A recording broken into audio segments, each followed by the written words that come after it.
Energi nuklir penopang pertumbuhan ekonomi dunia. Indonesia dikaruniai oleh Yang Maha Kuasa kekayaan sumber daya alam yang beragam dan besar, termasuk aset sumber daya alam uranium dan thorium yang merupakan bahan baku energi nuklir. Hingga kini aset SDA ini seolah dibiarkan mubazir di dalam perut bumi Nusantara, belum dimanfaatkan untuk mendukung kemakmuran rakyat. Meskipun Presiden pertama RI Soekarno sudah mencita-citakan untuk membangun PLTN sejak tahun 1950-an. Diikuti dengan menyiapkan sumber daya manusia di bidang nuklir dengan membuka studi nuklir di ITB dan UGM. Juga sudah disiapkan kelembagaannya dengan membentuk Badan Tenaga Atom Nasional. Dari data pertumbuhan ekonomi dunia yang mutakhir untuk tahun 2015-2025, hampir semua negara dengan pertumbuhan ekonomi tinggi ini ternyata adalah negara-negara yang telah memanfaatkan menggunakan energi nuklir dengan membangun PLTN. Mengapa hal ini bisa terjadi? Karena sifat dari energi nuklir selain merupakan energi bersih yang bebas dari emisi karbon CO2 dan bebas polutan NOx, SOx dan debu. Juga secara alamiah energi nuklir bersifat non-intermittent, artinya listrik yang dihasilkan dari energi nuklir bisa menyala non-stop 24 jam. Sehingga bisa menjamin industri dan kegiatan bisnis beroperasi 24 jam non-stop secara efisien. Tidak membutuhkan energi storage, power bank, yang besar dan mahal seperti yang dibutuhkan oleh energi terbarukan, renewable energy, yang berasal dari energi matahari yang harus bobok di malam hari atau tidak bisa menghasilkan listrik di kala hujan dan mendung di siang hari.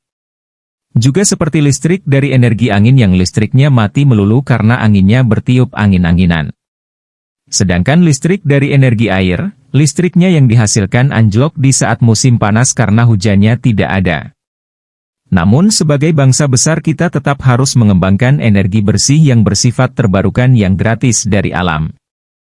Untuk itu kita himbau ke pemerintahan Presiden Prabowo Subianto dan DPR RI untuk 1.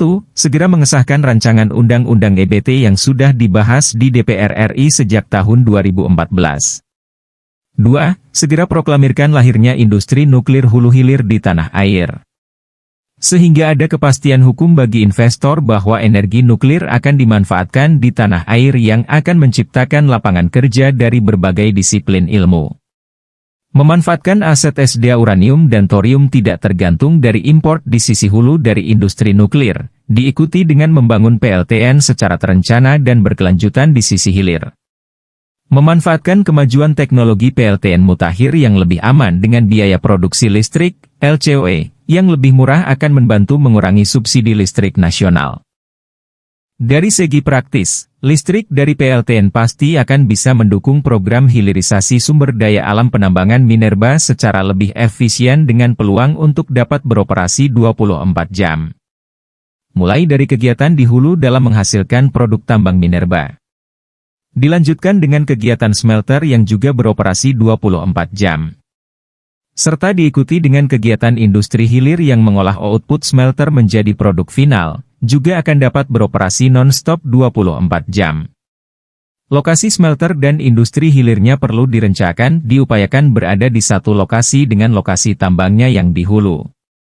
Sehingga masyarakat di daerah penghasil tambang secara otomatis akan memperoleh manfaat yang selama ini sering dikeluhkan oleh daerah penghasil tambang.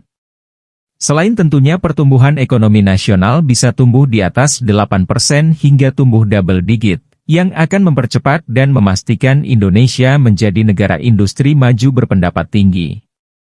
Dr. Qurtubi, Ketua Kaukus Nuklir Parlemen 2014-2019. Anggota Dewan Pakar DPP Nasdem. Alumnus SMA IN Mataram, FEW Jakarta, IFP Perancis dan CSM Amerika. Mantan pengajar ekonomi energi pasca sarjana FEW dan Universitas Paramadina.